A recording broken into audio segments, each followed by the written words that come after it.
Last night, while watching the coverage of the Afghanistan debacle, I wondered who the biggest loser would be if there were a biggest loser contest for all the shenanigans going on in D.C. Therefore, today, we're launching the Balance's Biggest Loser Award. Yep, we have our own Biggest Loser contest here at The Balance. Now, let's pick the 3 top biggest losers. Clearly, any list of top losers in D.C. this month has to include General Milley. This man couldn't find his butt with both hands. His flawed military strategy proves you can be both stupid and look the part, but it's the way he delivers his comments that earns him the second runner-up to the Biggest Loser Award. There was nothing that I or anyone else saw that indicated a collapse of this army and this government in 11 days. Oh, General, you sound like you actually believe what you're saying. Problem is, we now know you knew what you were yelling at about was total BS. General Milley for being a total fool. You're the Balance's biggest loser, second runner-up. Moving along, this gal is the Balance's biggest loser, runner-up.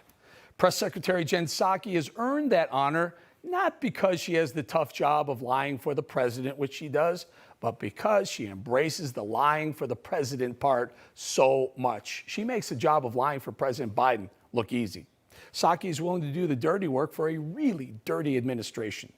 When the president or his minions fall flat on their faces, Jen Psaki is there for the cleanup on aisle 5, so to speak. Here, Psaki tries to deny there are any Americans stranded in Afghanistan. I'm just calling you out for saying that we are stranding Americans in Afghanistan when we have been very clear that we are not leaving Americans who want to return home. We are going to bring them home. Well, yes, they were stranded while we were there, Jen. And guess what? They're still stranded. Biggest loser, runner-up. Better luck next time, Jen. Hey, folks, don't count Jen out. I see biggest loser honors in her near future. Which brings us to the Balance's biggest loser. He could be the most out-of-touch clown in the clown show known as the Biden administration. Jake Sullivan is a national security advisor. That's a very high-level senior advisor position. The NSA has a direct line into the Oval Office, so he has a lot of influence on the president's mindset and the president's decisions. But Jake Sullivan could be the most out-of-touch bureaucrat in D.C. Listen to Jake Sullivan, again, the national security advisor, try and fail to answer a simple question: is the Taliban the enemy? Are they our enemy? What are they? Well, it's hard to put a label on it, in part because we have yet to see what they are going to be now that they are in control, physical control of Afghanistan. Let me help you out there, Jake, my boy. They're the enemy. The Taliban conspired with al-Qaeda to take down the Twin Towers, the Pentagon, and was on their way to the White House on 9/11/01, the very reason we were ever in Afghanistan in the first place. I know they don't teach you this stuff at Yale, but the terrorists that are the Taliban are mortal enemies of the United States. Now listen up, Jake, you total tool. They killed 3,000 Americans on 9/11 and were responsible for another 2,450 Americans' deaths since. Get your head out of your butt. The Taliban are not our friends. And for the National Security Advisor not to grasp that concept and how true that statement is downright appalling. And by the way, Jake, what's this business about financial aid to the Taliban?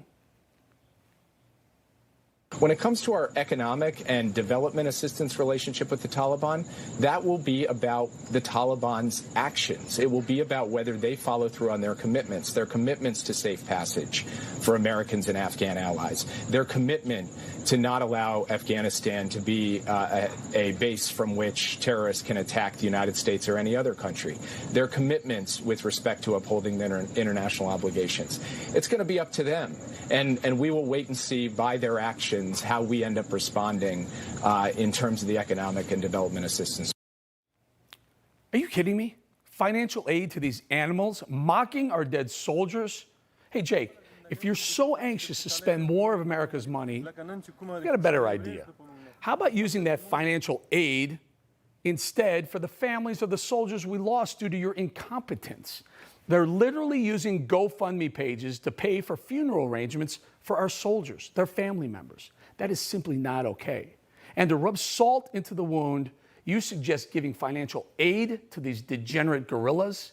Wow, you are out of touch, and you are our biggest loser.